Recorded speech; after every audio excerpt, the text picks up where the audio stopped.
What if the oldest cities we've ever discovered were not built by humanity's first architects, but by its last survivors? Behind glass cases in museums scattered across the world, small slabs of baked clay lie dormant in stillness. Their surfaces pressed with deliberate marks crafted long ago to withstand firewater and the relentless weight of centuries. These are not mere relics of a distant past.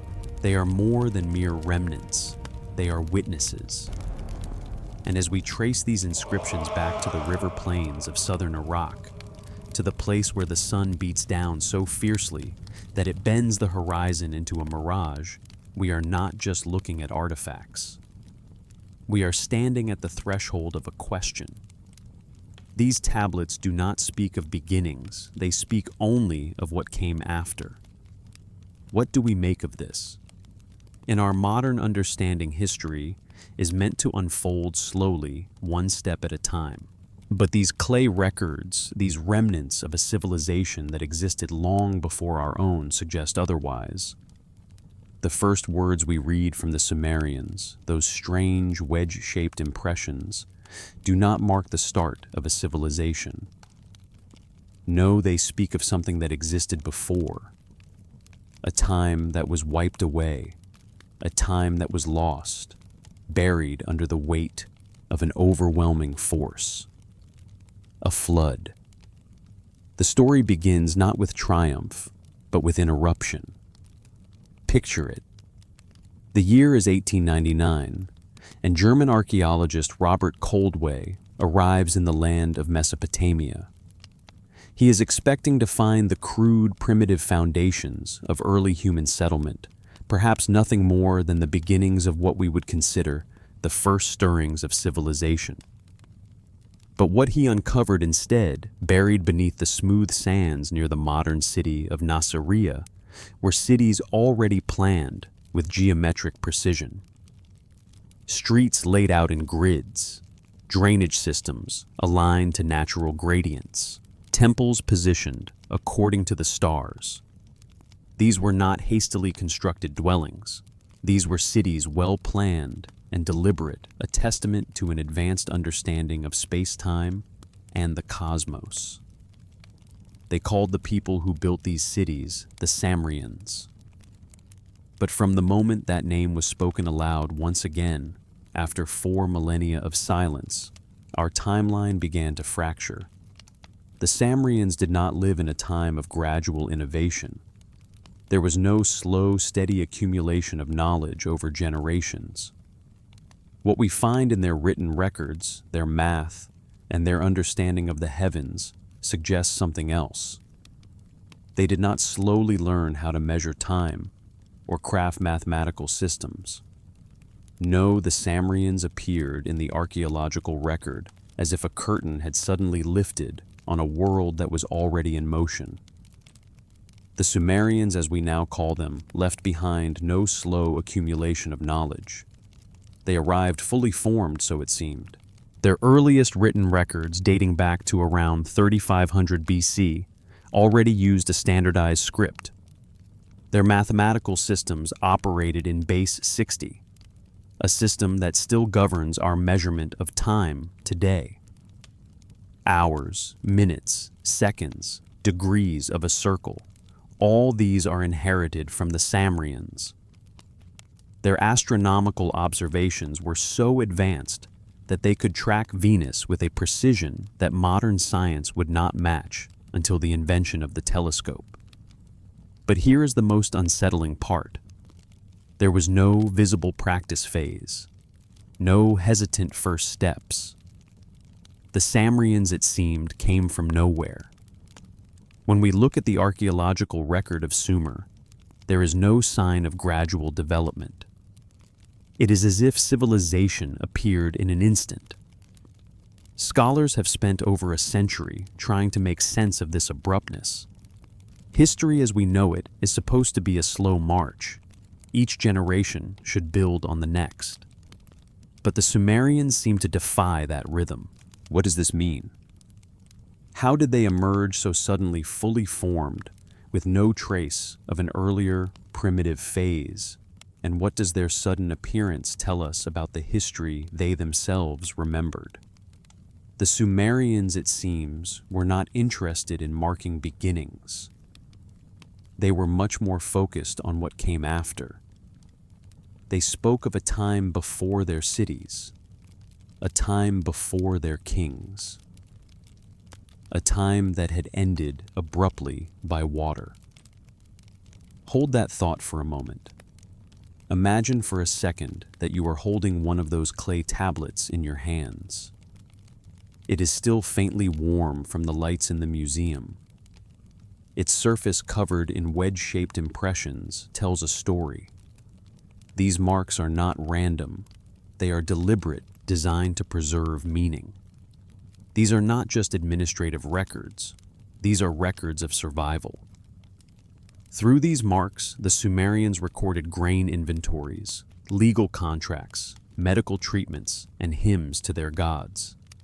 They also recorded the movements of planets. One tablet, for example, tracks the motion of Venus with such precision that we only confirmed its accuracy in the 20th century. Another one charts the retrograde motion of Mars. But interspersed between these technical observations are stories of gods who descended of knowledge given rather than discovered, and of a flood that divided time itself. When we think of ancient myths, it's easy to dismiss them as stories meant to entertain, to inspire awe. But what if these myths were not just stories? What if they were something more, a kind of collective memory? The Sumerians spoke of a great deluge that ended an earlier age. The Babylonians spoke of it. The Hebrews spoke of it. Cultures across the ancient Near East, the Levant, and the Indian subcontinent all spoke of it. They did not speak of a metaphorical flood, a mythological cleansing. They spoke of a flood that divided time itself, a flood that marked the end of one age and the beginning of another. But it's not just the stories that bind these cultures together. It is the evidence. Sir Leonard Woolley's excavations at the ancient city of Ur between 1922 and 1934 revealed something unexpected. Beneath the remains of Sumerian homes and temples, Woolley's team uncovered a layer of sterile river silt uniform, undisturbed, nearly 2 meters thick in some places.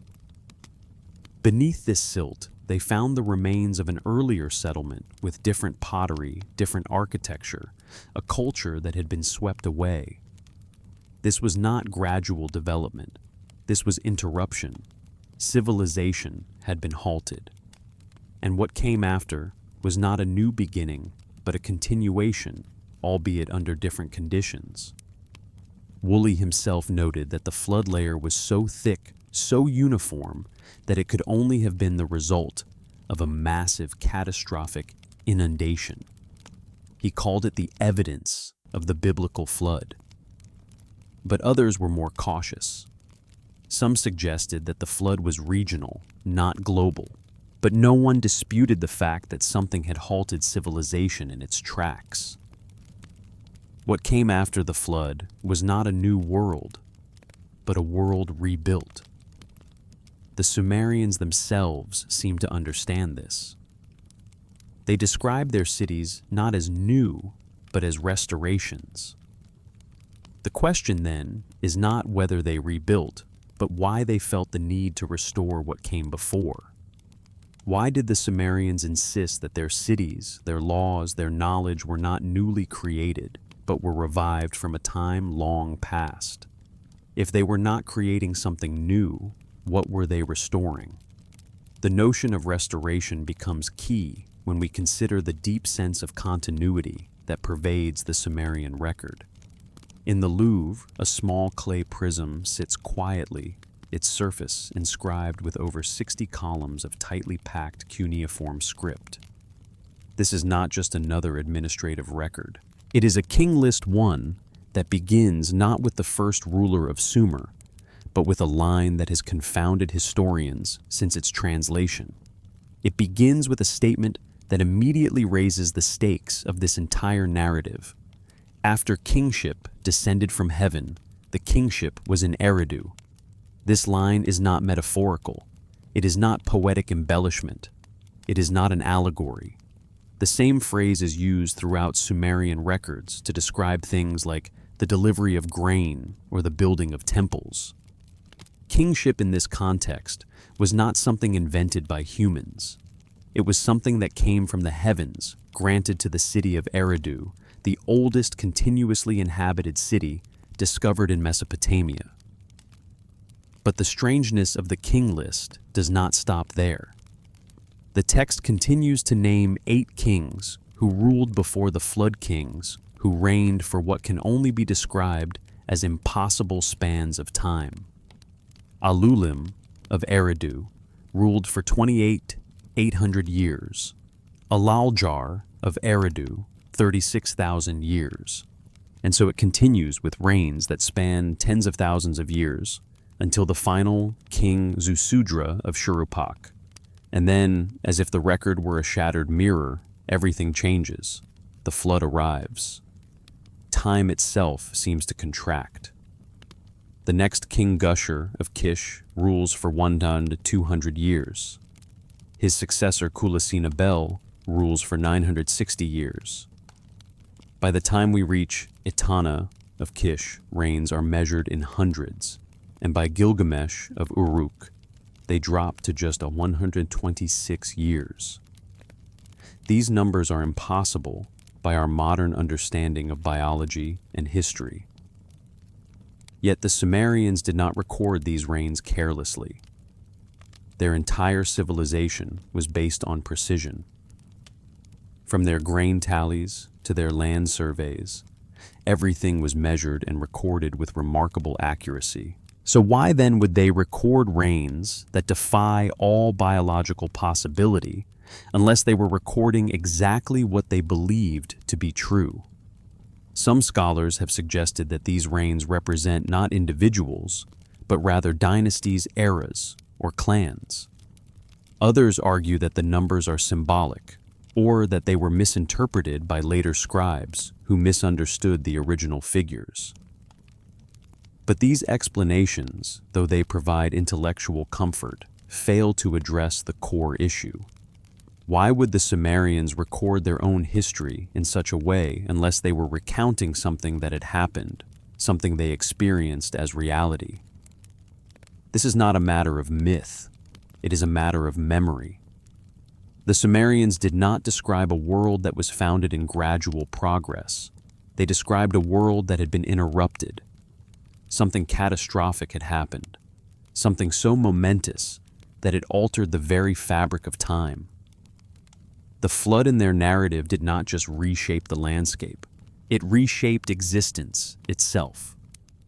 The fact that the Sumerians believed their history was interrupted and that they believed it to have been restored is mirrored in other ancient texts. The Erodu Genesis, a fragmentary text found in the British Museum, also recounts a flood, though in this version it is the gods who send it not out of wrath, but in response to something that is left unsaid.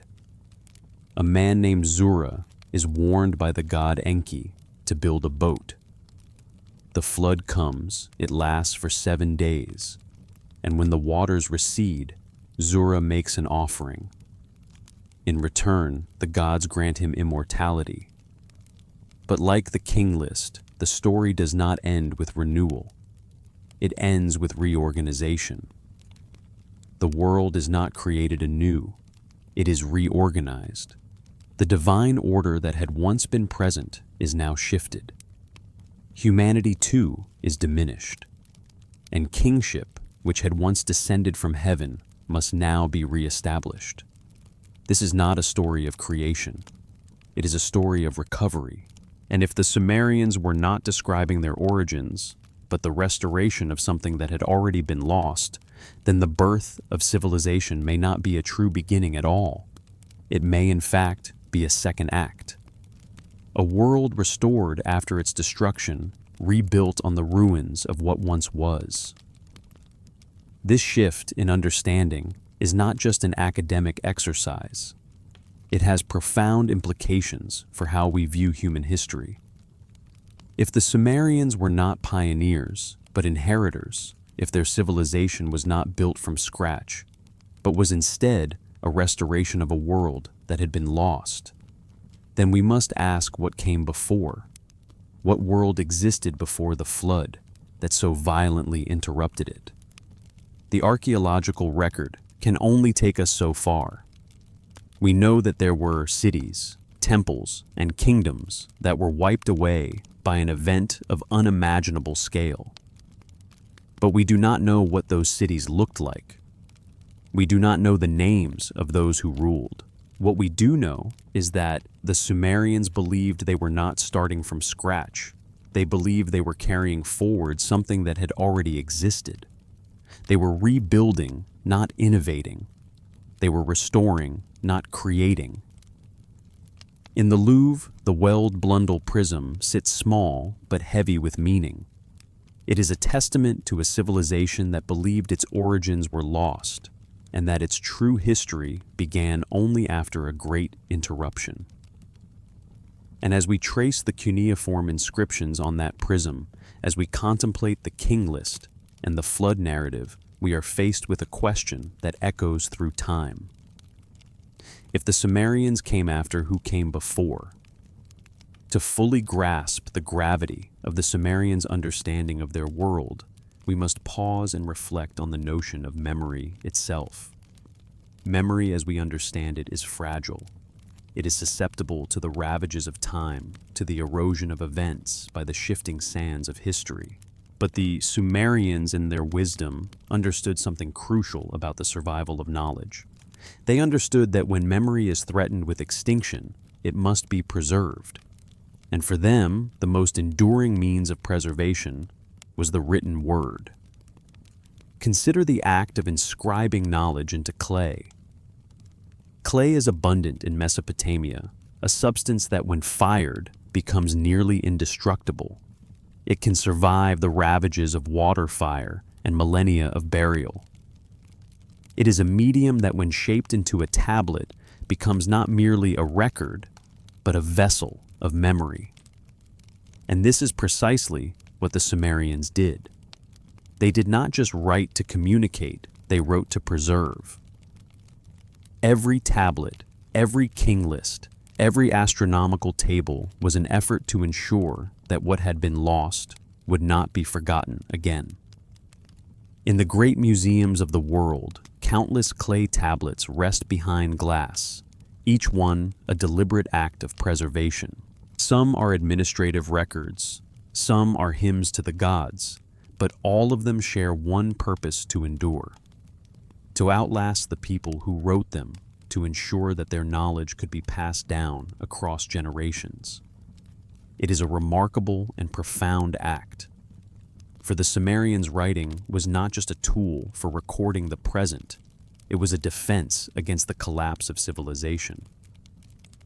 It was their way of ensuring that when the world was broken and rebuilt, the essential knowledge would remain intact.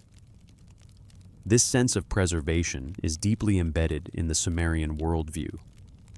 In their texts, they frequently describe their cities, their temples, and their laws not as new creations, but as restorations. The act of rebuilding was not seen as an innovation, but as a return to a previous order. It was as if the Sumerians were not forging something entirely new, but were attempting to recapture something that had once existed, a world that had been lost beneath the waters. In this light, the flood becomes not just an event of destruction, but a defining moment in the Sumerian consciousness, a boundary that separates one age from another. It is both an ending and a beginning. Take, for example, the story of Eridu. This city, the oldest continuously inhabited settlement in southern Mesopotamia, holds a special place in Sumerian memory. Beneath the ruins of its ancient temples, archaeologists uncovered layer upon layer of construction, each new temple built directly atop its predecessor, preserving the same cosmic orientation, the same sacred ground plan. The Sumerians did not view this as urban development. They saw it as ritual maintenance. They were not experimenting or improving. They were remembering. Each new temple was a restoration of an older design, a deliberate attempt to preserve a sacred pattern that had been passed down through the ages. This act of remembering, of restoring, was not limited to physical structures. It extended to their entire system of knowledge. The Sumerians believed that their knowledge, whether it was mathematics, astronomy, or law, was not something they had invented. It was something they had inherited. Their scribes did not view themselves as creators of knowledge, but as preservers of it. The mathematical systems they used were not new. They were inherited from a time before the flood. The same is true for their astronomical observations. The Sumerians were not pioneers in these fields. They were the custodians of knowledge that had been passed down from an earlier age, an age that had been interrupted by the deluge. This is why when we look at Sumerian records, we find a level of sophistication that seems out of place for a society that is supposedly in its infancy.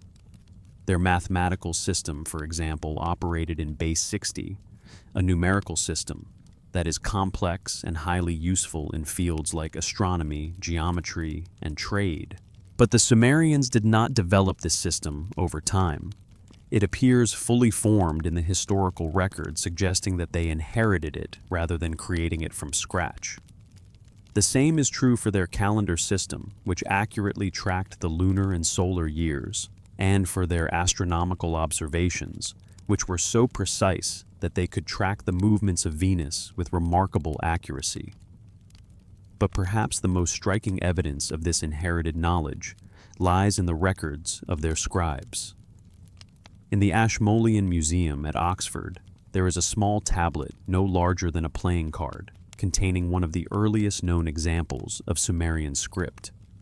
It is an administrative record, a simple list of barley rations distributed to workers. But what stands out is not the content, but the form.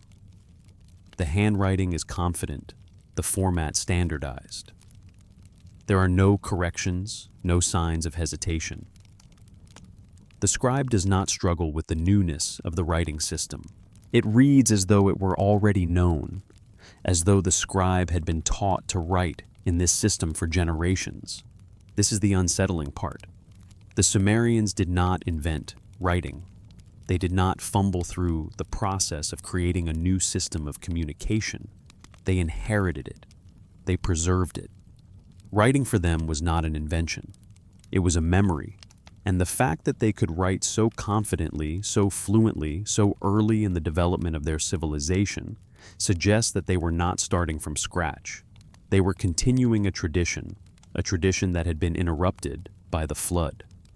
The same can be said for their laws. The Code of Ur-Nammu, one of the earliest surviving law codes, was not created out of thin air. It was a restoration of an earlier system of governance, one that had been established long before Ur-Nammu's time. The laws themselves are not new inventions, but an attempt to preserve a way of life that had been disrupted.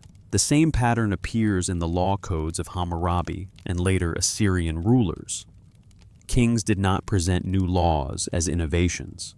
They presented them as restorations laws that had been lost and had to be brought back into existence. This is the core of the Sumerian worldview, that civilization, as they understood it, was a continuous process of restoration. The flood in their minds did not mark the end of civilization. It marked a pause, a disruption. But civilization did not begin again after the flood. It resumed, but under new conditions. The survivors of the flood, the Sumerians, did not start from scratch. They inherited the knowledge of the past, and they rebuilt what had been lost. But if the Sumerians were inheritors rather than creators, then what came before them? What world did they inherit? The answer is lost to us. The flood, for all its devastating impact, did not destroy everything. It destroyed enough to disrupt civilization, to erase much of the past. But it did not erase everything. Knowledge survived. It was carried forward encoded in clay and preserved for future generations. But the world that existed before the flood, the world that the Sumerians inherited, remains shrouded in mystery. What we are left with is a civilization that insisted it came after, yet could not fully articulate what came before. The Sumerians wrote to preserve memory, not to create new knowledge. They wrote to ensure that what had been lost would not be forgotten. And in this act of preservation, they left us a question that still echoes through the ages. What came before? What was lost? And why is it so important that it has been preserved in the memories of those who came after? As we delve deeper into the Sumerian legacy, we encounter an unsettling realization. The memory they preserved was not just the memory of a civilization, but of a world that had vanished.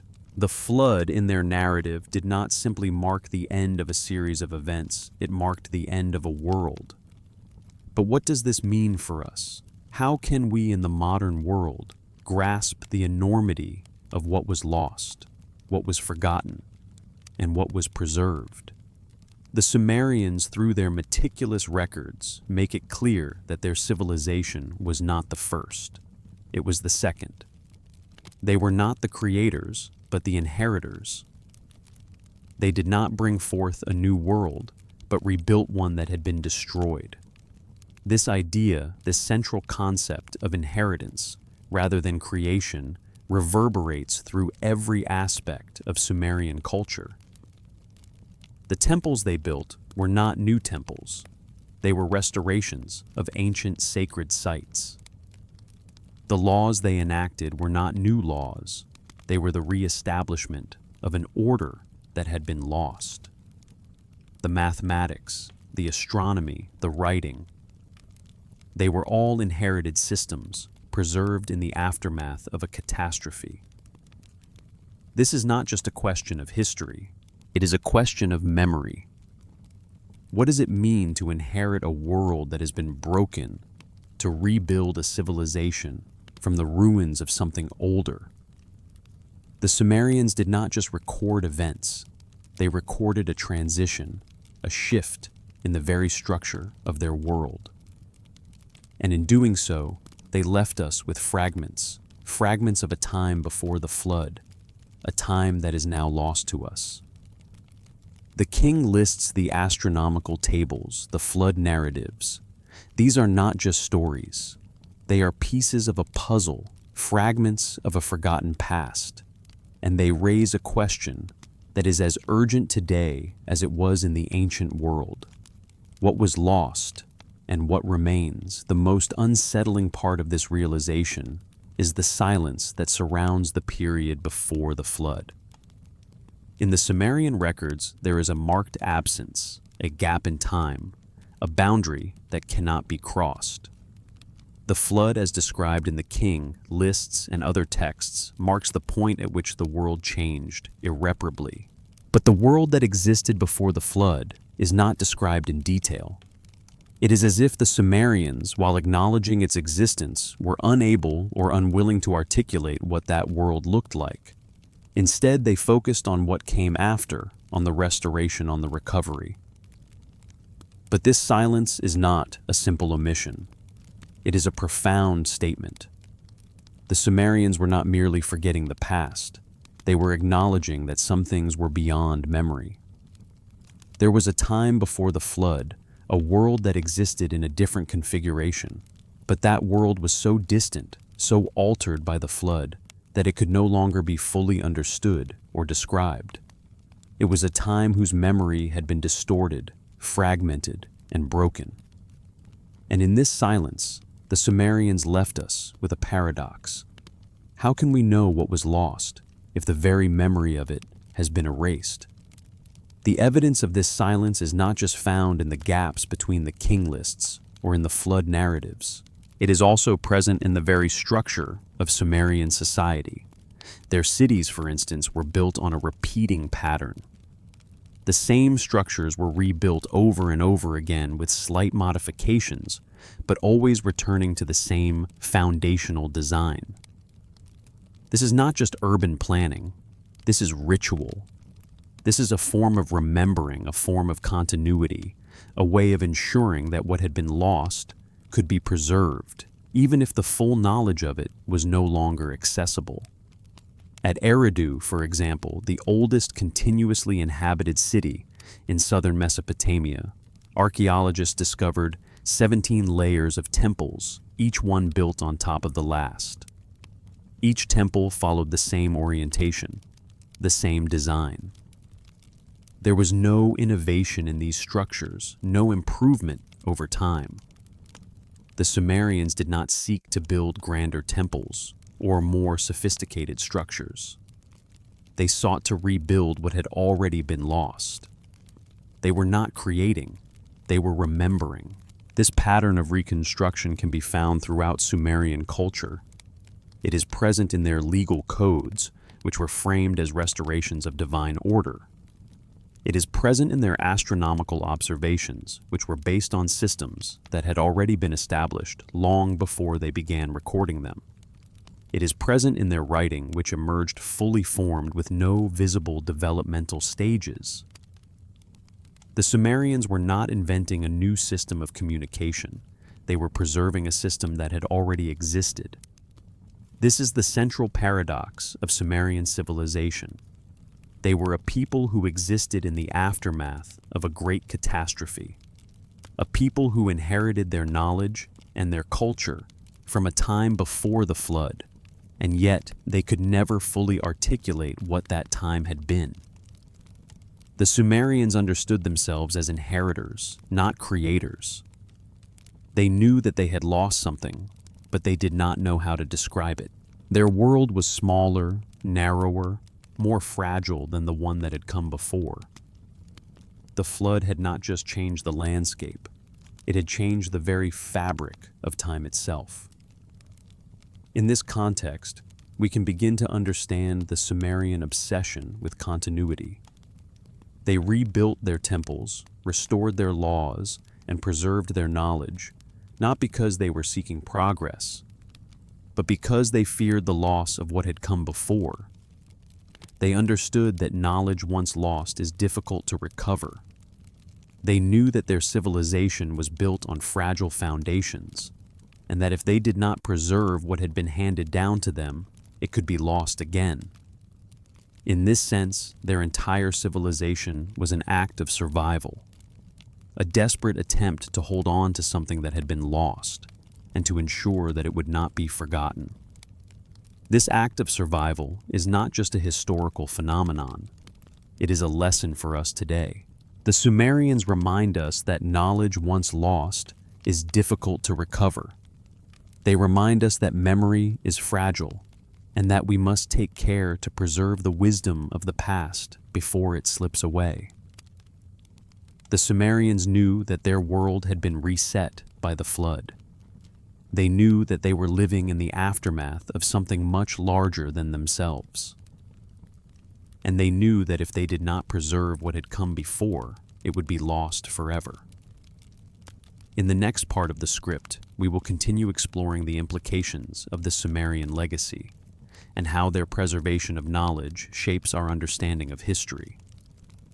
The themes of memory survival and the restoration of knowledge will continue to guide our examination of their civilization.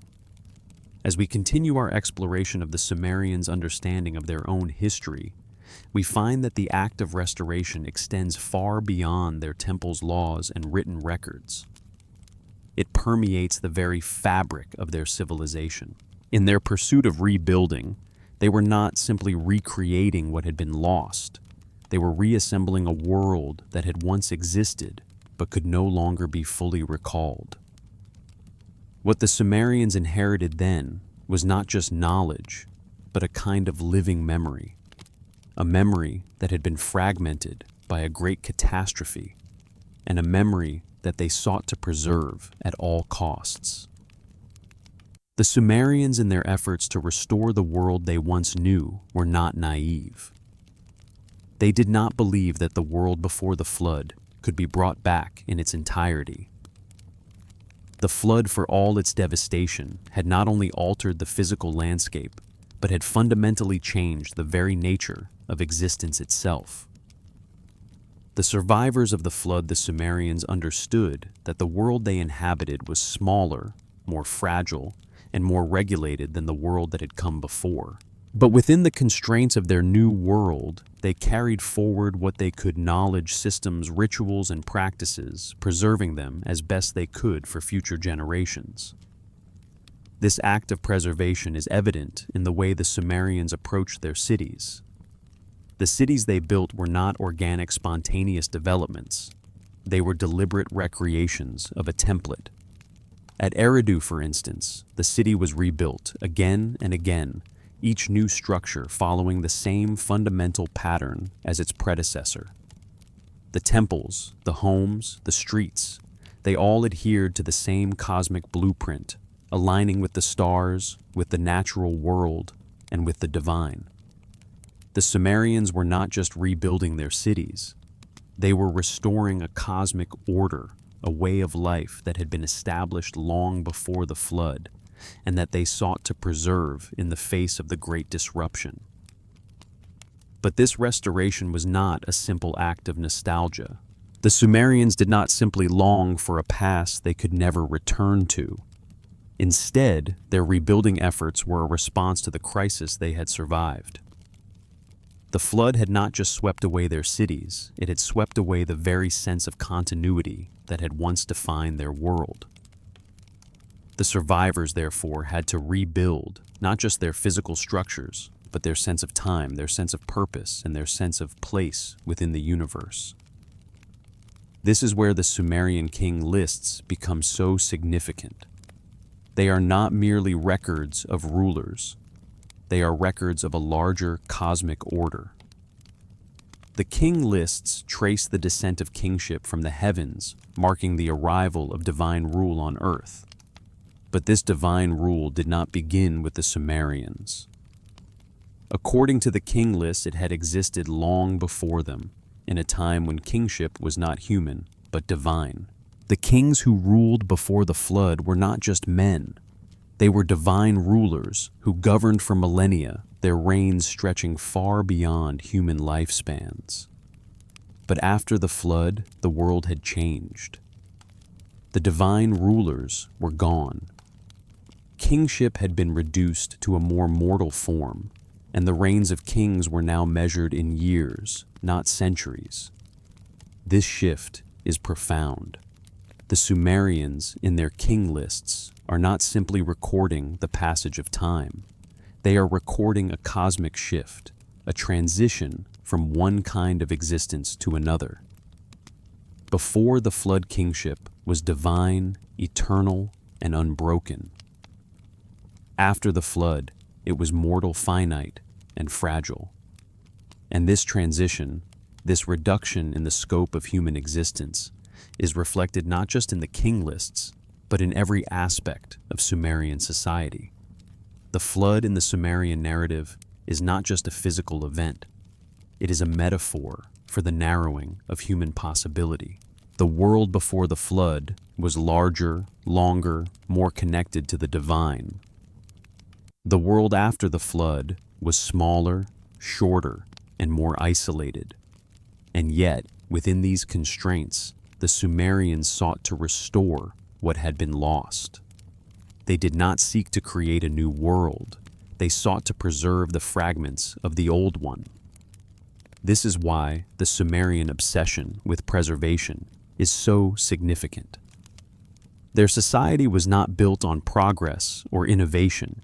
It was built on the desire to conserve what had survived. The scribes who recorded the king list the astronomical observations, the legal codes. They were not inventing new knowledge.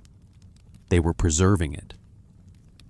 The Sumerians were not creating from scratch. They were rebuilding from the ruins, piecing together a fragmented memory of the world before the flood. In this context, the act of writing becomes even more profound. Writing for the Sumerians was not just a tool for communication. It was a tool for survival. Writing allowed them to preserve knowledge beyond the reach of time. It allowed them to encode memory in a medium that could endure when the people who created it could not.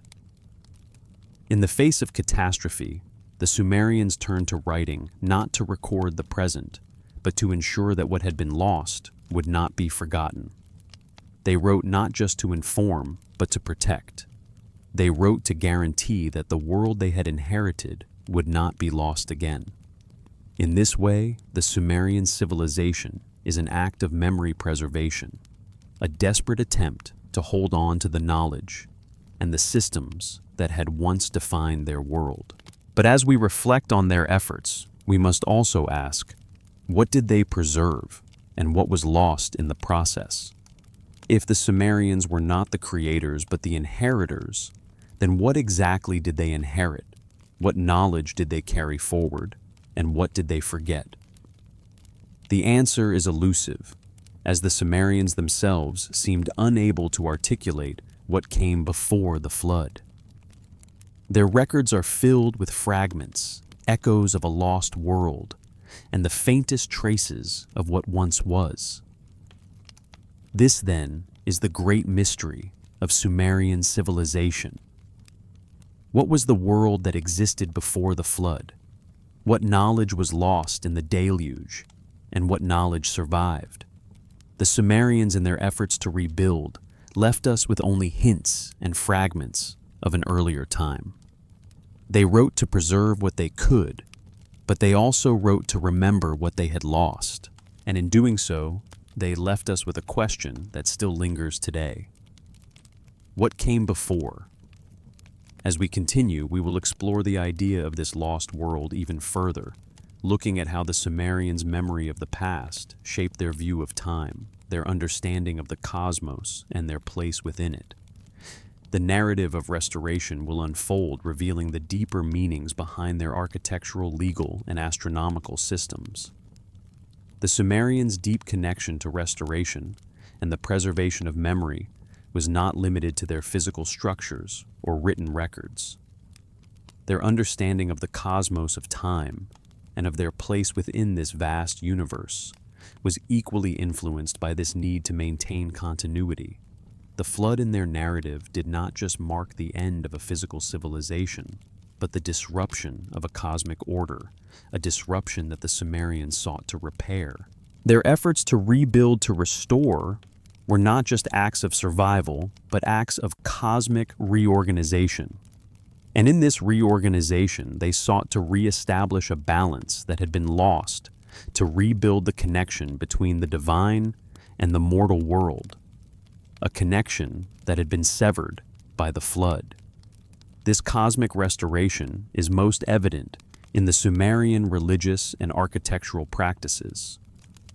Their temples, for example, were not simply places of worship, they were symbols of the restoration of divine order.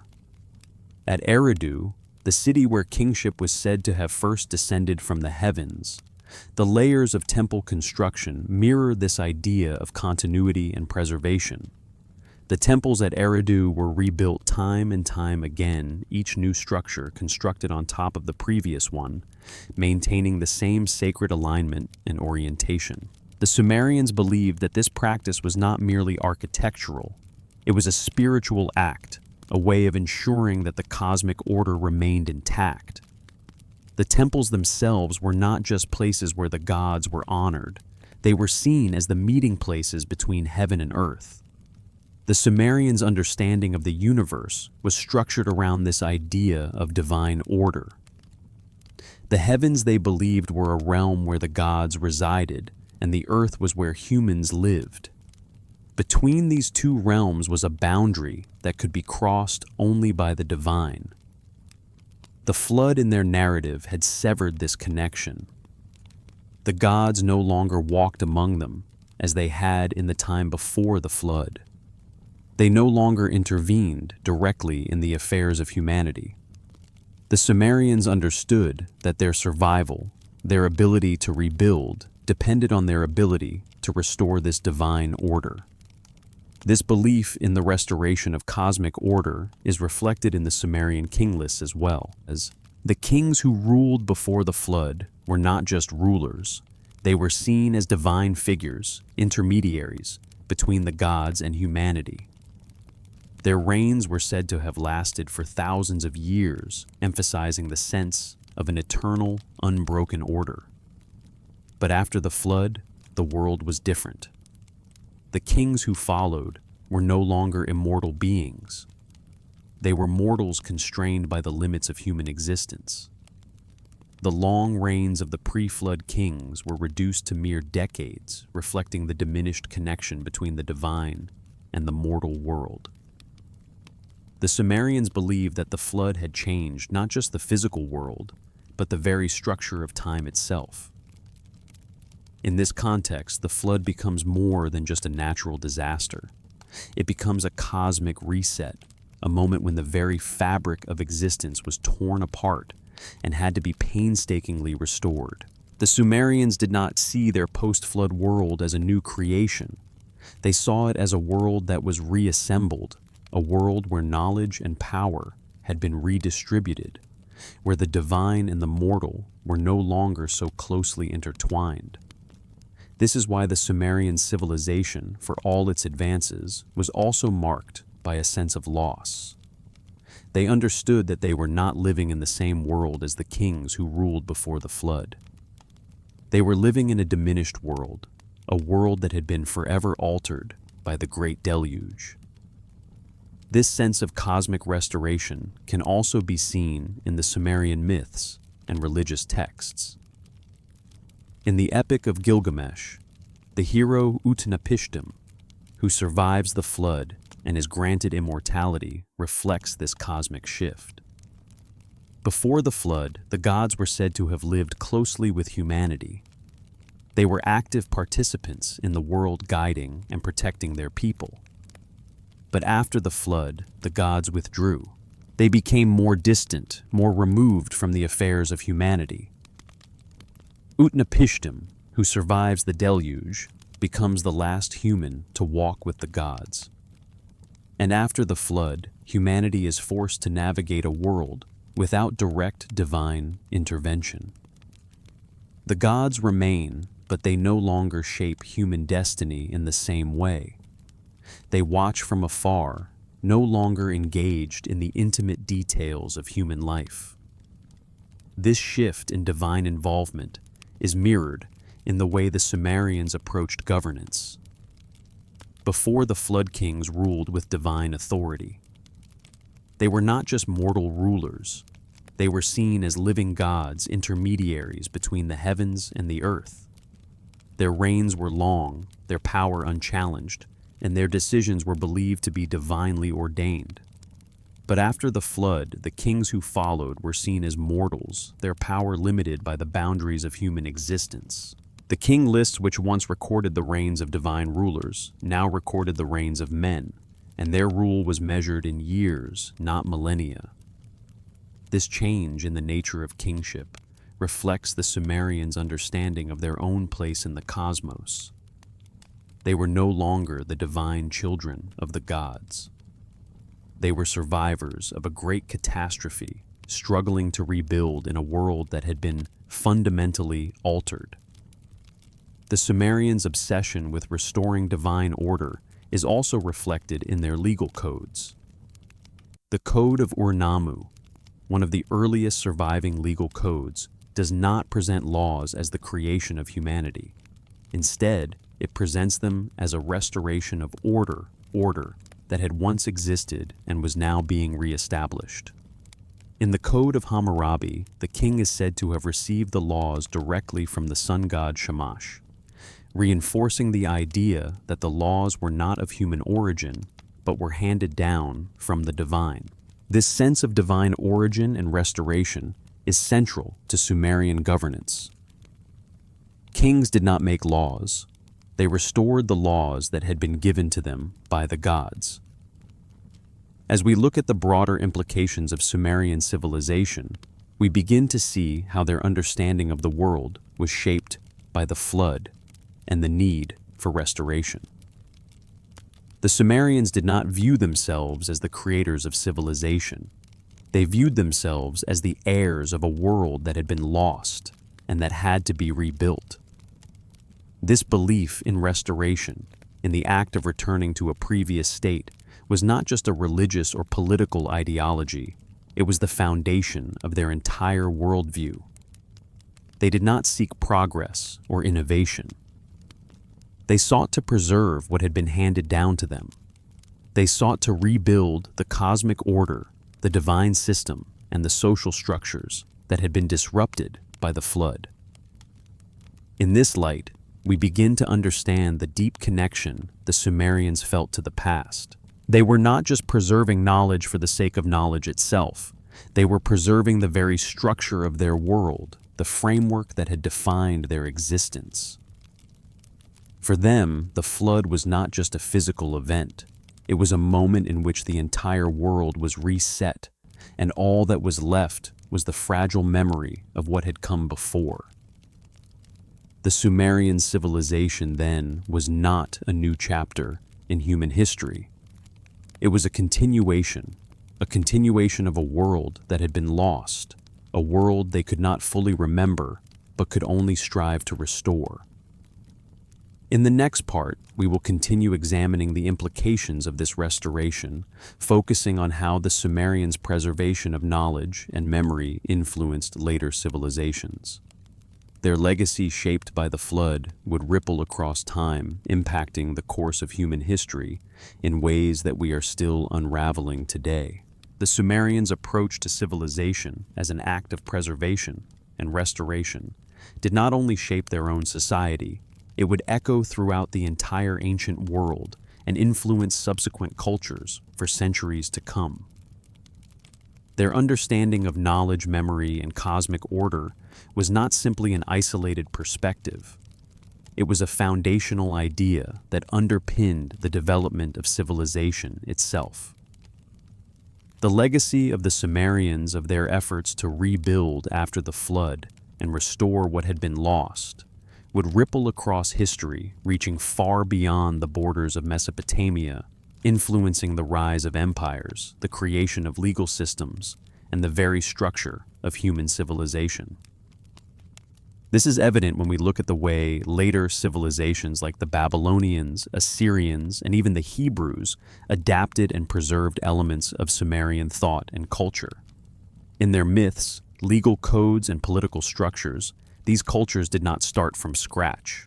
They built upon the foundations laid by the Sumerians, inheriting not just knowledge, but a worldview shaped by the memory of a great catastrophe. Take, for instance, the Babylonian epic of Gilgamesh.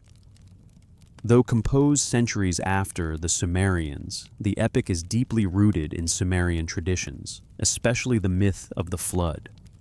The hero of the story, Utnapishtim, survives a flood sent by the gods, much like the Sumerian hero, Zusudra. But the story of Utnapishtim, like all flood myths, is not simply about the destruction of the world. It is about survival, about the continuation of knowledge, and about the restoration of a divine order that had once been lost. The very structure of the epic reflects the Sumerian belief in continuity and restoration. Utnapishtim does not simply survive. He carries with him the knowledge of the past, and in doing so, ensures that humanity can begin again. This theme of restoration can also be seen in the Code of Hammurabi, one of the earliest and most influential legal codes in history.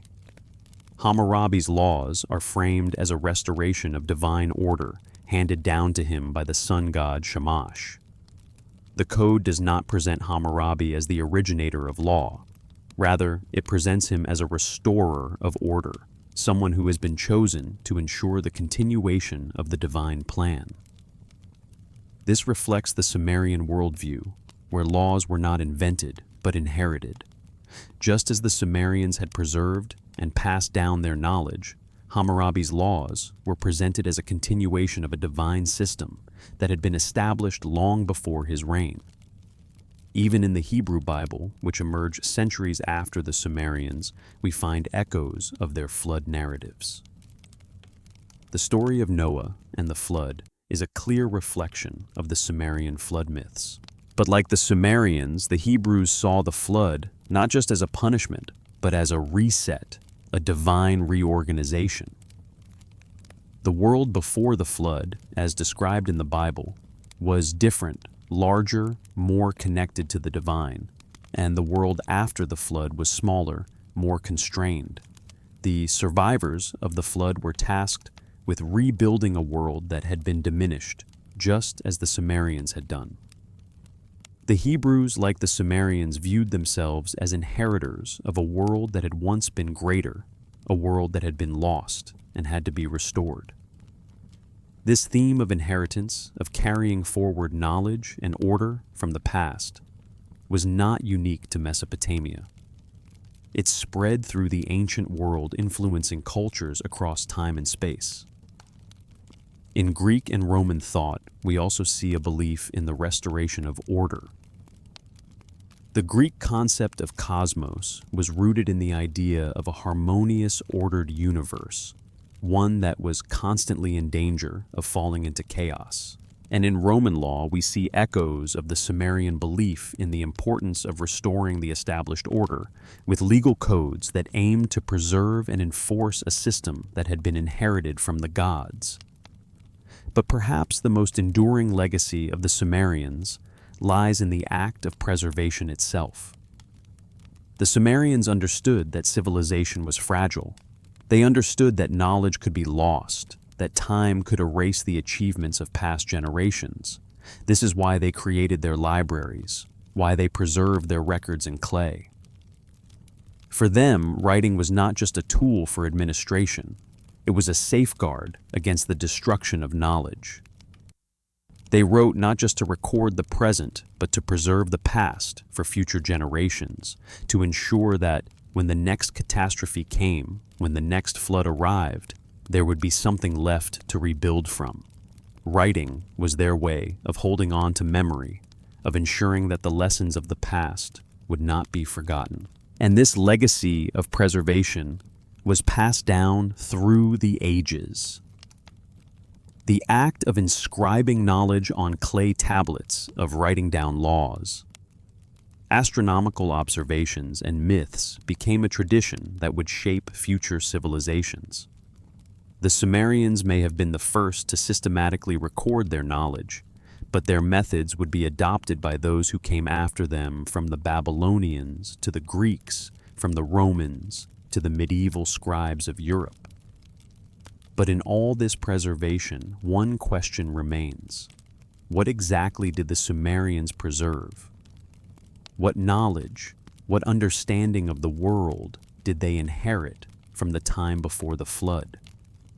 The king lists the flood myths. The astronomical tables, they all point to something greater, something lost. The flood may have reset the world, but it did not erase everything.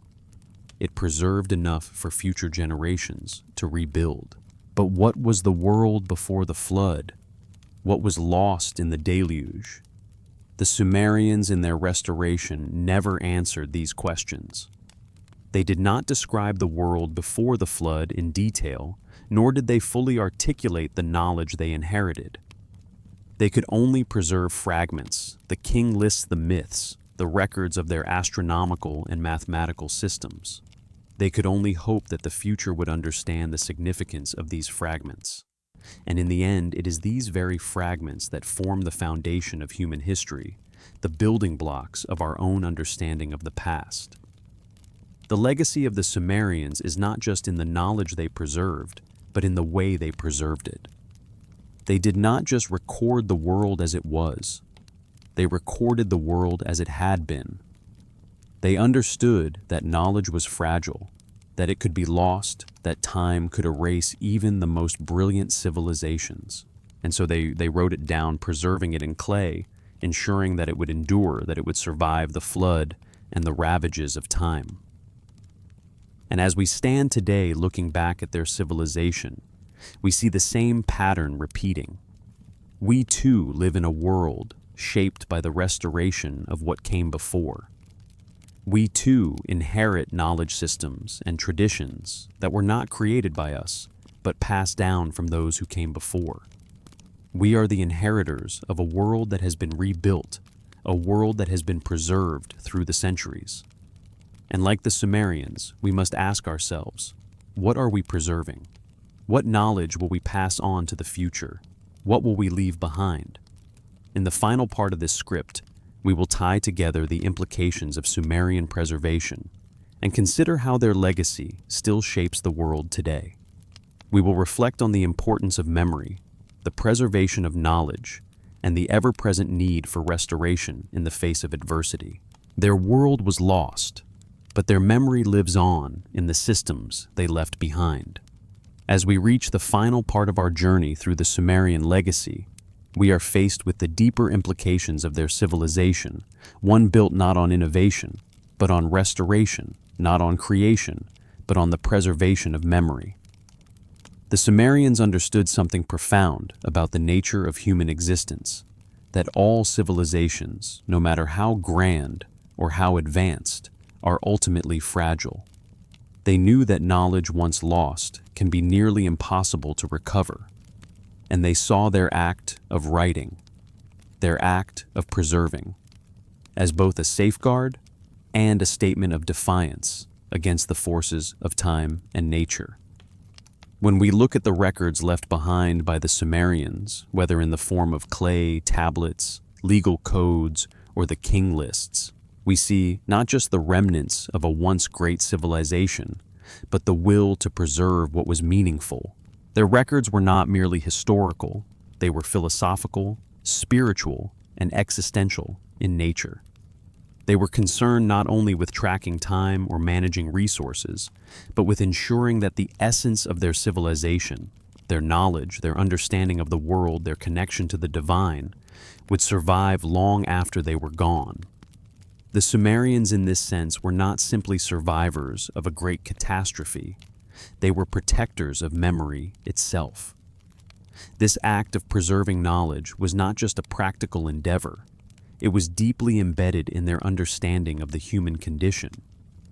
The Sumerians believed that the flood had wiped away a world that was far greater than the one they inhabited.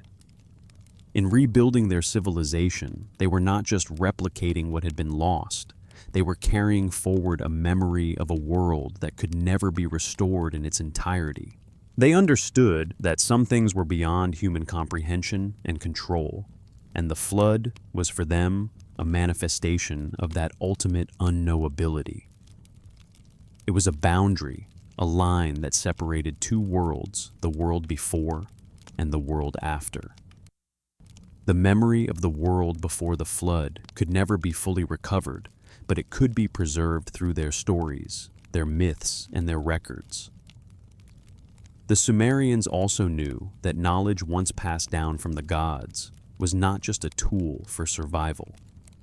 It was a divine gift.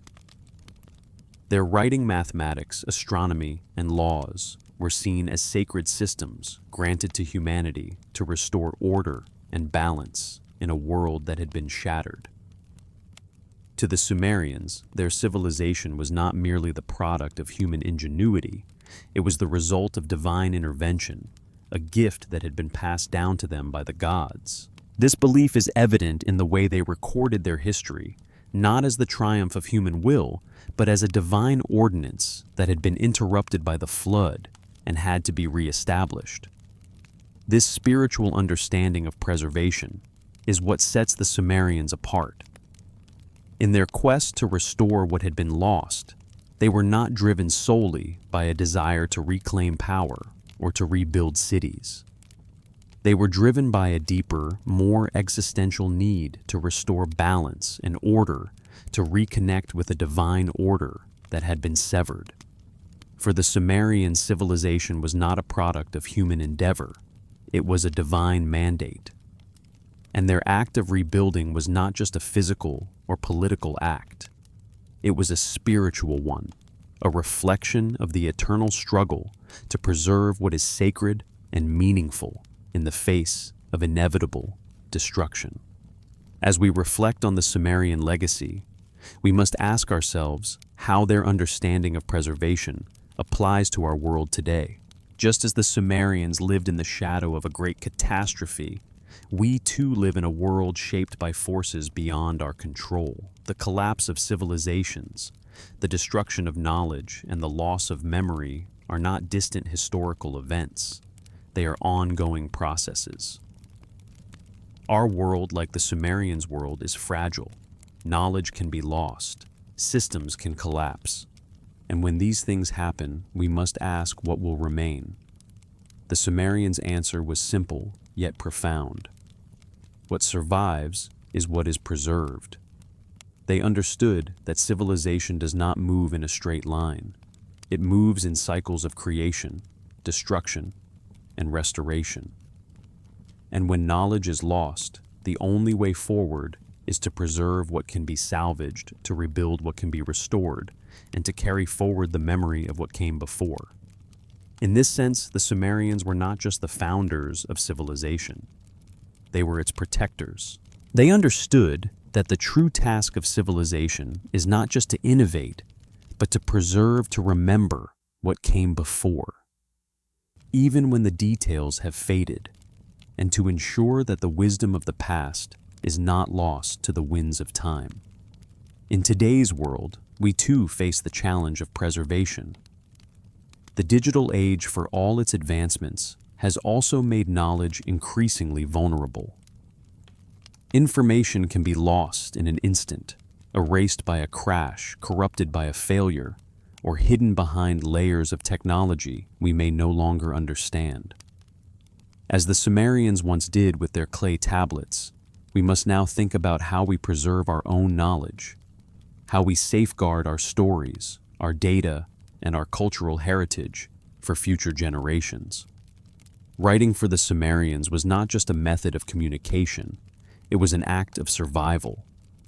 In the same way, the way we choose to preserve our own stories will determine whether the knowledge of our time survives or fades away. The Sumerian civilization may have been lost to the flood, but their memory endures.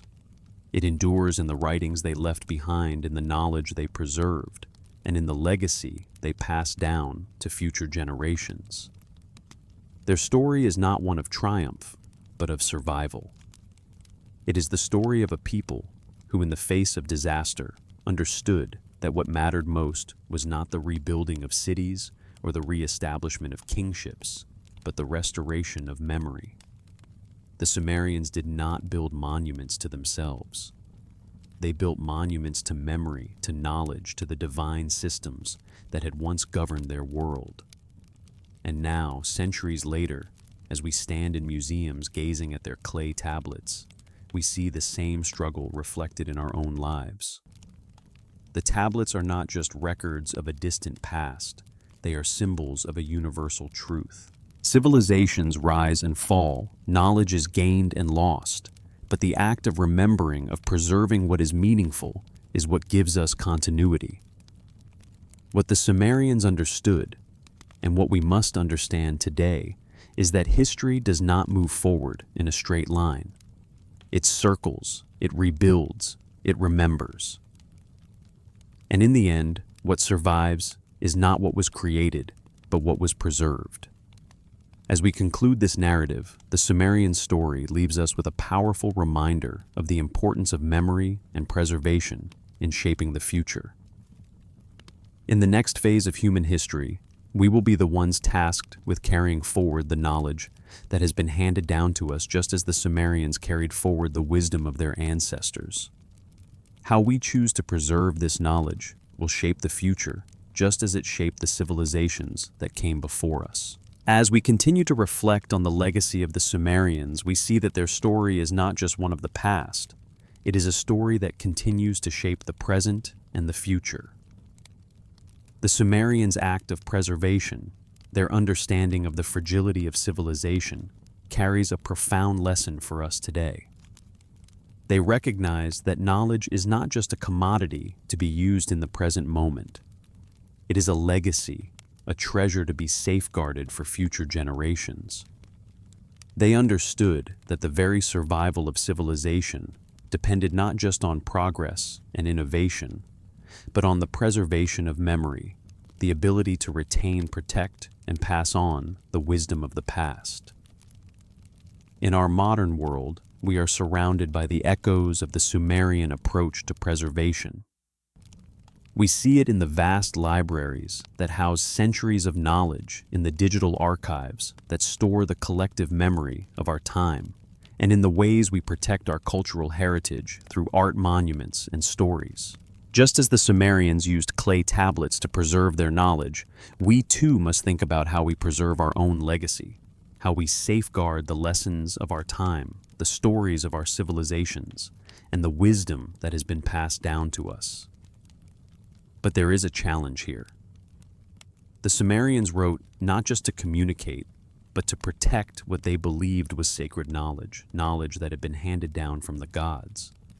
In our own time, we must ask, how do we ensure that the knowledge we pass down is not only preserved, but also understood and respected by future generations? What is the value of preservation if the meaning behind it is lost? And in a world that is constantly changing, how do we ensure that the systems we create today will not simply be swept away by the floodwaters of tomorrow?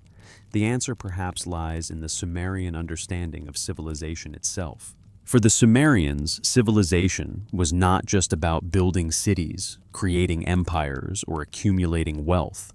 It was about order, about bringing together the elements of human existence into a coherent whole, grounded in divine wisdom. Their civilization was not defined by what was created, but by what was preserved, maintained, and restored. In this sense, the Sumerians were not just architects of cities. They were stewards of memory, guardians of knowledge.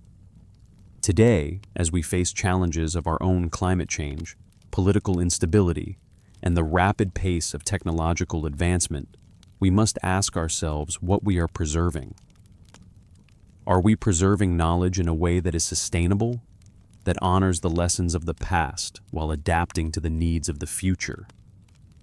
Are we maintaining the cosmic order that the Sumerians sought to protect? Or are we too focused on innovation at the cost of the wisdom that came before us? The Sumerian story teaches us that preservation is not passive. It is an active, ongoing process that requires vigilance, reflection, and care. Preservation is not about holding on to the past for its own sake, but about ensuring that what was valuable in the past is carried forward, refined, and made relevant in a new context. The Sumerians did not simply repeat what came before them. They adapted, rebuilt, and reinterpreted what they inherited, ensuring that it could survive and thrive in a changed world. They knew that the preservation of knowledge was not just about holding on to old systems, but about ensuring that those systems could withstand the tests of time and transformation. As we face the challenges of our own era, we must take a page from the Sumerians' book. We must think not only about how we innovate, but about how we preserve the knowledge that has sustained humanity for millennia. We must ensure that the wisdom of the past is not lost in the rush to move forward, but that it is integrated into the new world we are building. The floodwaters of history will continue to rise, but if we are careful, if we are deliberate, we can ensure that what is truly important, the wisdom, the knowledge, the lessons of the past, will survive, just as the Sumerians ensured that their legacy would. In the end, what the Sumerians teach us is that knowledge is not something to be taken for granted. It is something that must be safeguarded, passed down, and continually re-examined. The flood may have destroyed much, but it did not destroy everything. The survivors of the flood, the Sumerians, knew that survival was not just about rebuilding physical structures. It was about rebuilding the systems of thought, the memory, the knowledge that made civilization possible in the first place. They knew that to preserve civilization was to preserve its memory, its wisdom, and its connection to the divine. As we move forward in our own time, we must carry this lesson with us. We must ensure that the world we build is not just a world of progress, but a world of preservation, a world where knowledge, wisdom, and memory are valued and protected. A world where the legacy of the Sumerians and the civilizations that followed them can continue to inspire, to guide, and to inform the generations to come. The question the Sumerians left us with is not just a question of history. It is a question of how we live today and how we will live in the future. What are we preserving? What knowledge are we carrying forward? And how will we ensure that the wisdom of the past is not lost, but continues to shape the world we create? As we conclude this reflection on the Sumerian legacy, we can see how their understanding of civilization as a process of restoration and preservation continues to resonate with us. It challenges us to consider what we value, what we protect, and what we leave behind. In the end, the Sumerians are not just builders of a new world. We are stewards of an ancient inheritance, tasked with ensuring that the wisdom of the past survives the trials of the present and the uncertainties of the future. As we look to the future, the Sumerians' deep understanding of preservation serves as a guiding principle for navigating the challenges ahead. Their civilization, though long gone, is a reminder that what we build today, what we value, and what we preserve will shape the world for generations to come. It's not merely about progress for the sake of progress. It's about progress grounded in the knowledge of the past, in the lessons that have been passed down through time, sometimes from civilizations that have risen and fallen before us. In our fast-paced, ever-evolving world, it's easy to overlook the importance of preservation. As we innovate, develop new technologies, and push the boundaries of what's possible, we often find ourselves at the precipice of the unknown, racing ahead, without fully considering the foundation beneath us. But the Sumerians teach us a different lesson. They understood that progress cannot exist without roots that must be carefully tended, cultivated, and preserved. These roots are not just technical achievements or innovations.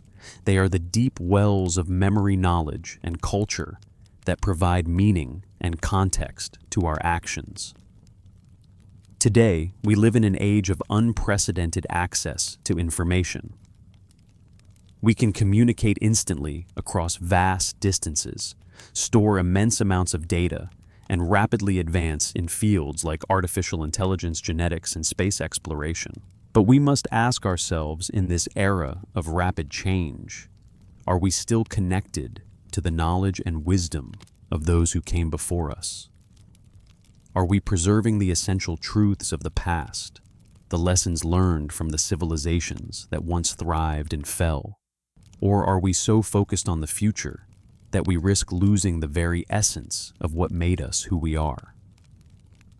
The Sumerians understood that civilization was built upon a fragile balance. They did not see themselves as creators of an entirely new world, but as inheritors of a legacy that needed to be restored, preserved, and passed down. It was this understanding that allowed their civilization to thrive, despite the flood, despite the destruction of cities and the erosion of time. They were not only concerned with rebuilding the physical world, they were concerned with rebuilding the systems of thought, the cosmic order, and the connection between humanity and the divine. In this light, we can view our own role today as stewards of knowledge. Just as the Sumerians inherited and preserved ancient knowledge, we too must ensure that the wisdom and lessons of our time are preserved for future generations.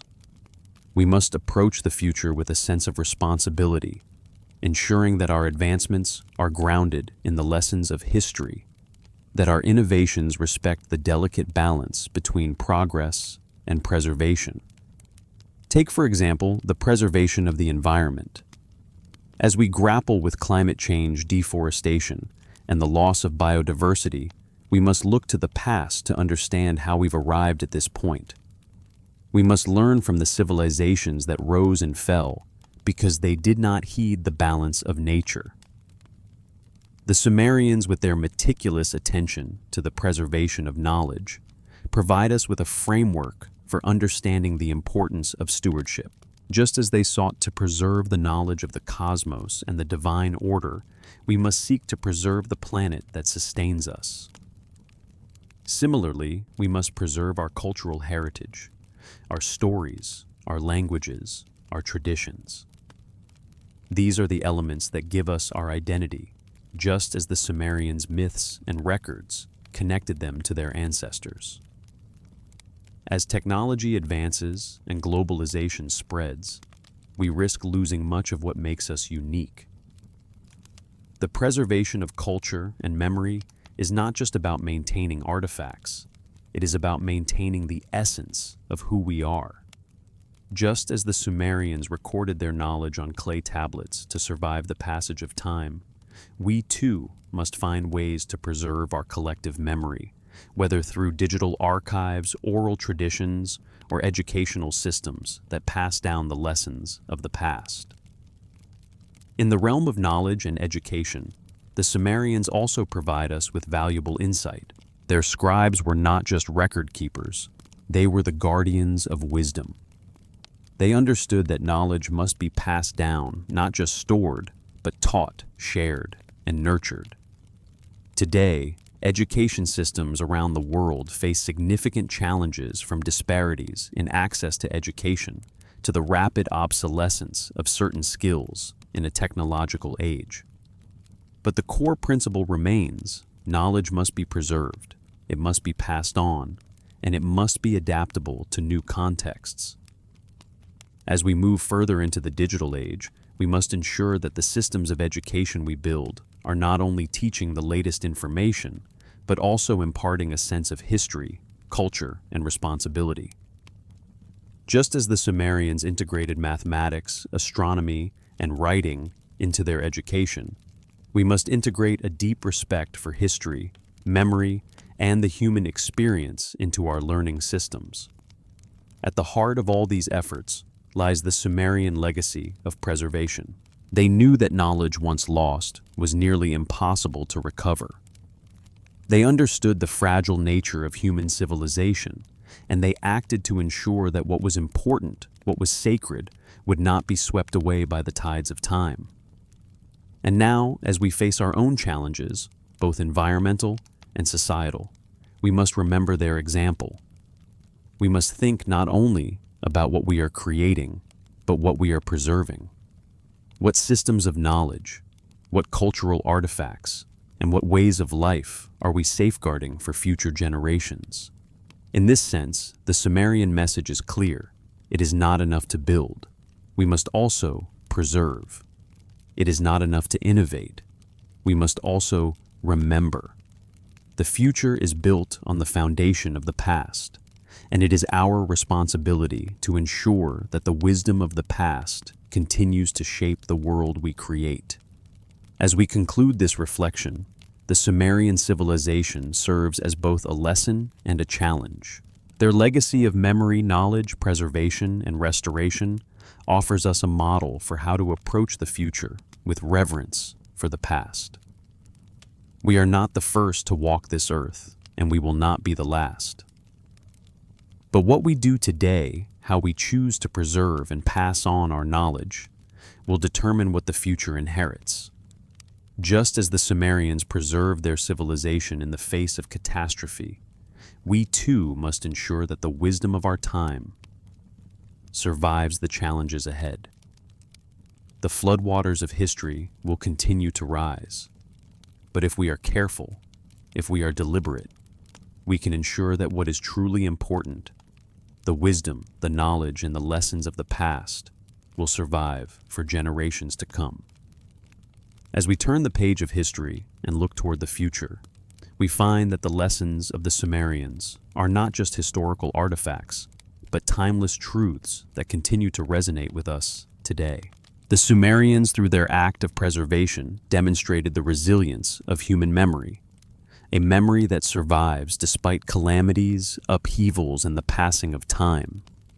Their legacy serves as a beacon for us, urging us to protect the wisdom of our time and to understand that civilization is not just a product of progress, but also a reflection of what has been preserved, what has been safeguarded, and what has been passed down across generations.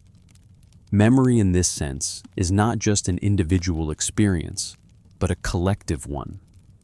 It is shaped by the events, the cultures, and the civilizations that came before us.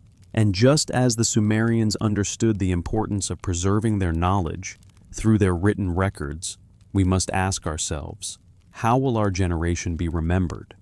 What aspects of our civilization will be preserved, and how will we ensure that they endure? As we look at the rapid pace of change in the modern world, technological advancements, cultural shifts, and global transformations, we may sometimes feel overwhelmed. It is easy to become so focused on the future that we forget the importance of the past.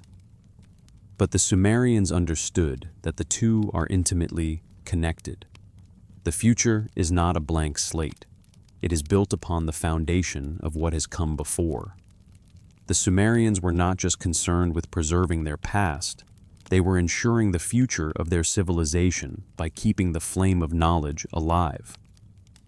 In our digital age, we have more tools than ever to preserve knowledge. The internet, digital archives, and social media platforms allow us to store and share information with unprecedented ease. But with these tools come new challenges. Information is constantly changing, evolving, and becoming more fragmented. What is preserved today may be lost tomorrow. We must ask ourselves how we can ensure that the most valuable parts of our culture, our knowledge, and our wisdom are protected. The Sumerians gave us a model of stewardship, a model where knowledge was not only passed down, but carefully guarded. It was not just a matter of collecting facts, but of safeguarding the essence of what made their world meaningful. One of the most profound aspects of the Sumerian approach to preservation was their recognition that memory is not just about recording events, it is about understanding their significance. The Sumerians didn't just document their kings, their floods, and their laws. They embedded meaning into these records. The flood was not simply a physical event to them. It was a moment of cosmic upheaval, a boundary between one age and another. Similarly, the Sumerian king lists did not just record names and dates. They were an attempt to make sense of the divine order, a way of placing humanity within a larger cosmic framework. The Sumerians understood that memory is shaped by interpretation, by the meaning we ascribe to the events we experience. In this sense, preserving knowledge is not just about storing data or recording facts. It is about understanding the significance of what we preserve. It is about asking the deeper questions. Why does this matter? What does this tell us about who we are? And how can we ensure that the wisdom of the past remains relevant as we face the challenges of the future? Just as the Sumerians sought to make sense of the flood and its aftermath, we must seek to understand the challenges we face today. And we must do so with the awareness that the wisdom of the past can help guide us forward. At the heart of this preservation is a recognition of the interconnectedness of all things. The Sumerians understood that their civilization was not an isolated phenomenon. It was part of a larger narrative, one that stretched back through time and would continue into the future. The same is true for us. Our civilization is not separate from those that came before us. We stand on the shoulders of the people, the cultures, and the civilizations that have shaped our world. And just as the Sumerians sought to preserve the knowledge of their ancestors, we must seek to preserve the knowledge of our own time for future generations. This is not only an act of remembrance, but also an act of responsibility. The responsibility to preserve knowledge is not only on the shoulders of those who record and archive it, it is on all of us. Each generation has the duty to carry forward the lessons of the past, to ensure that the wisdom and knowledge we inherit are not lost in the rush to create something new.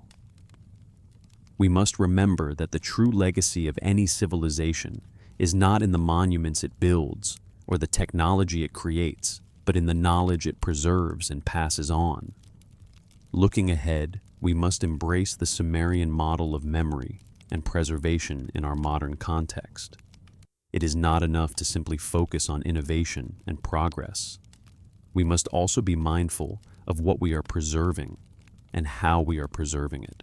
As we continue to move forward, we should keep in mind the lessons that the Sumerians left behind, that knowledge once lost is difficult to recover, and that the wisdom of the past is essential to navigating the challenges of the future. In the modern world, we face unprecedented challenges: climate change, social unrest, political instability, and rapid technological advancements. But just as the Sumerians faced their own cataclysmic events, they also showed us that resilience is possible through preservation and the careful tending of memory. Their efforts to restore the divine order after the flood were not just an act of survival. They were an act of hope, an act of faith in the power of knowledge to shape the future. As we conclude, we are left with a powerful truth. The Sumerians' legacy is not just one of ancient history, it is a living lesson that speaks to us across the ages. They remind us that civilization is fragile, that knowledge must be protected, and that memory is a bridge between the past and the future. In our own time, we must honor this legacy by ensuring that the knowledge we inherit is not only preserved, but also understood, respected, and carried forward. The Sumerians, through their act of preservation, gave us more than just a glimpse into their past. They gave us a framework for how to preserve our own future. The Sumerians' legacy of preservation and restoration offers us more than just historical insight. It provides a blueprint for how we should approach our own civilization's future. As we face the challenges of the modern world, the Sumerians' emphasis on memory knowledge and the sacred duty of preservation is a reminder of the enduring power of human resilience. Just as they navigated their world through catastrophic events, we too must learn to preserve what is essential, adapt what is necessary, and remember what has come before us. One of the most striking aspects of the Sumerian civilization is how deeply they intertwined memory with the future. Their very approach to governance, religion, and daily life was rooted in the understanding that civilizations are not linear but cyclical, constantly rising and falling, building and rebuilding.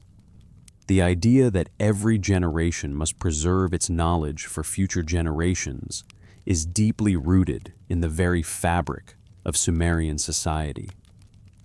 As we move further into the 21st century, this cyclical understanding has never been more relevant. In our modern context, we face an era of rapid technological advancement, where information is being generated at an exponential rate. Yet the question that lingers is, what are we truly preserving? We live in a world where information is abundant, but knowledge, wisdom, and the lessons of the past seem to be fleeting. While digital archives and technological platforms offer unprecedented access to information, they also present new challenges in how we preserve the cultural, intellectual, and moral lessons that have been passed down through generations. The Sumerians, in their wisdom, recognized that not all knowledge was equally valued or equally durable. They understood that not all memories were meant to be passed down, but those that were to be preserved with the utmost care. Today, as we navigate an age of information overload, the question arises, which of the countless bits of data we are generating will actually endure and shape the future? Which stories, which lessons will we carry forward, and which will fade into the digital ether? The task of preservation, just as it was for the Sumerians, involves a selective act of remembering, preserving the wisdom that guides humanity, and discarding the fleeting distractions that may cloud our collective vision. As we look at the flood stories the king lists and the astronomical records preserved by the Sumerians, we see not just a civilization that sought to rebuild, but one that understood the profound value of continuity. They did not seek to recreate their world exactly as it had been, but to restore the divine order that had once guided them. They didn't view their progress as a linear ascent, but as an act of cyclical restoration, always rebuilding on the foundation of what had come before. In this sense, they understood that true progress does not discard the past. It builds upon it, adapts it, and carries forward its most enduring lessons. As we look to the future, this concept of cyclical restoration should guide us in our own preservation efforts. Progress, while essential, must be balanced with the recognition that without the careful preservation of knowledge, culture, and wisdom, we risk losing the very foundation upon which we stand. Just as the Sumerians rebuilt their cities upon the same sacred ground year after year, we must learn to build upon the solid foundations of our shared human history. We must ask ourselves, what do we want to preserve from this age? What lessons will guide future generations through the challenges they will undoubtedly face? One of the most pressing challenges of our time is climate change. We are witnessing the consequences of an unstable environment: floods, droughts, storms, and rising sea levels. The Sumerians, who themselves were no strangers to the effects of environmental change, offer us a profound lesson in how to address such challenges. They knew that their survival was not only dependent on human ingenuity, but also on their relationship with the environment around them. They built their cities along the Tigris and Euphrates rivers, and their agricultural systems relied on careful management of waterland and crops. They understood that without balance and respect for the environment, their civilization would not endure. Today, we are in a similar position. The world is experiencing environmental shifts that threaten the very fabric of our society. If we are to avoid repeating the mistakes of the past, where environmental degradation led to the collapse of civilizations, we must remember the importance of balance and stewardship. The Sumerians, in their wisdom, understood that knowledge about the environment, about how to live in harmony with the land and its resources, was not something to be taken lightly. It was something that had to be preserved and passed down. In modern society, we face an even more urgent need to preserve the natural world, yet we are often caught up in the race for technological advancement and economic growth. We must remember that these advancements, while important, should never come at the expense of the environment. The preservation of nature and knowledge of sustainable practices must be integrated into the systems we build for the future. The Sumerians knew that their cities, their crops, and their lives depended on their relationship with the land. We too must rebuild our relationship with the earth and ensure that future generations inherit a planet capable of sustaining them. Another crucial aspect of preservation in the modern world is the preservation of cultural identity. Just as the Sumerians recorded their myth stories and religious practices to preserve their cultural heritage, we too must ensure that our cultural narratives are passed on. In a rapidly globalizing world, it is easy for local cultures, languages, and traditions to be diluted or forgotten. Just as the Sumerians inscribed their stories into clay so that they would not be lost, we must find ways to preserve and celebrate the unique cultures and histories that define us. This isn't just about nostalgia or the desire to hold on to the past. It's about recognizing the invaluable contributions that different cultures bring to the collective human experience. The diversity of traditions, beliefs, and languages is the very fabric of human civilization, and it must be safeguarded. We are at a crossroads. The Sumerians, through their understanding of memory and preservation, offer us a timeless model for how to navigate the complexities of our own era. We are inheritors of a vast, interconnected world that has been shaped by countless civilizations, ideas, and discoveries. And just as the Sumerians knew they were not the first to walk this earth, we must recognize that we too are part of a long chain of human history. Our task is not only to innovate and build, but to preserve and honor the knowledge, culture, and wisdom that have been passed down to us. As we conclude this reflection, we are reminded that the future is not something we simply create from scratch. It is something we build on the foundation of the past, guided by the knowledge and wisdom of those who came before us. The Sumerians, in their pursuit of preservation and restoration, provide us with a blueprint for how we should approach the challenges of the future. We must preserve what is meaningful, restore what is valuable, and carry forward the memory of our shared human experience. The future depends not only on what we build, but on what we remember, protect, and pass on.